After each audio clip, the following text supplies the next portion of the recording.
Hello and welcome to this episode of Spotlight with Sandhya. After the easing of travel restrictions in India, people have been flocking to the great outdoors for a break from the city lives. My friends and I visited the Kabini Reserve Forest in Karnataka.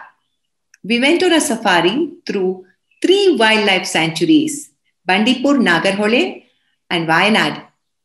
We were lucky enough to spot a tiger and many elephants. And we discovered that Karnataka is home to one of the highest number of tiger and elephant populations. To tell us more about the wonders of nature, let's welcome to the show Amoghavarsha, a wildlife photographer and filmmaker who's made a world-class film called Wild Karnataka. Hi, Amogh. Welcome to the show. Thank you for joining us today. You had done a couple of other films before you did this one, right? Can you tell me how that came about? So I think I've kind of been I always love the backyard, so to speak. And I think there are beautiful, brilliant stories in our own backyard to be told. I mean, I've traveled across the world pretty much short of one continent. I've seen, most places which are known for wildlife. I've been to Africa, to Australia, but I think there's something special about our own backyard. It could be the Western Ghats, it could be the Nilgiris and such places. And given we live in Bangalore, it's a 5-hour drive to see an elephant or a tiger, which doesn't happen in most places in the world. To drive 5 hours and to see a tiger is a very, very rare thing.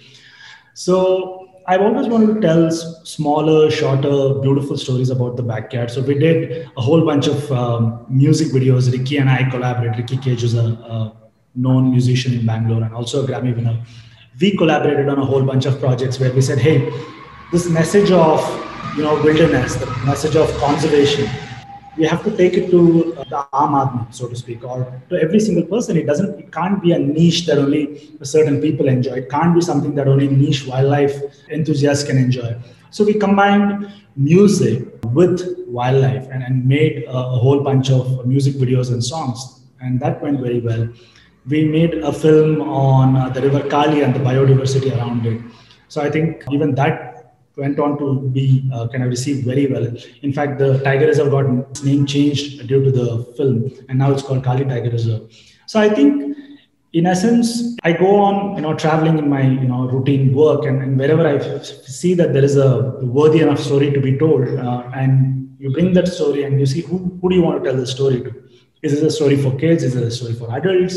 And then you build the story accordingly. Oh, wonderful. So tell me how this Wild Karnataka film came about, and the most impressive achievement, you collaborated with so many other filmmakers and like you said with Ricky, all extremely talented and very enthusiastic about what they're doing. But most of all, the feather in the cap, you got David Attenborough involved in the project. He is the narrator. How did you manage to do that? See, to be very honest, when we started the project, we had no clue that it's going to be this scale. We had no clue. Like, even if my wildest dream would have been to get an autograph from Sir David Attenborough, that would be my dream. But for him to be narrating a script that we wrote and then to meet him, I mean, it's straight out of fantasy. I mean, I couldn't have even dreamt of it. But I think the origin of this idea started by, a couple of our friends, some in the forest department and otherwise, who all got together one evening over dinner and said, hey, look, we've worked for international broadcasters, we've done films outside, for the international audience, but I think the story of our own state hasn't been told. And I think right now we have the technology, the expertise, and the know-how to make a world-class film, which is on par with anything or anyone else was doing in the world. And I think we should do a story about our own state, because, if you ask kids, until very recently, if you ask them, they had more knowledge about African wildlife than Indian wildlife. And the reason being, there are not too many films on Indian wildlife. And even if they're made, they're kind of made for a Western audience, not really for an Indian audience.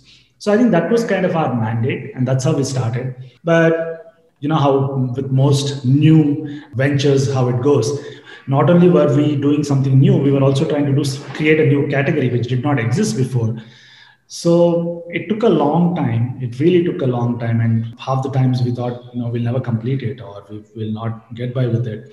Thankfully, the people who supported us, starting from Prashant Prakash from Discovery Village to Smayor to Vinay Luthra, our forest officer friend, Mr. Vijay Mohan Raj, and of course my teammates. They all kept kind of pushing us forward, saying, "No, you got to do this. It'll happen. It'll happen." And with wildlife, sometimes seasons don't happen. You don't get rains. How are you going to show, waterfalls without rains? So all these kind of challenges, and it went on and on for about 4 years. And yeah, eventually it kind of crossed the bar of what we thought it should be, which seldom happens in life, right? You're always trying to meet your bar, but I thought it kind of crossed all our expectations, and kind of that's where it went.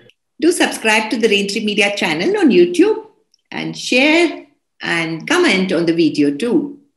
You can also listen to this interview as a podcast on Google and Spotify.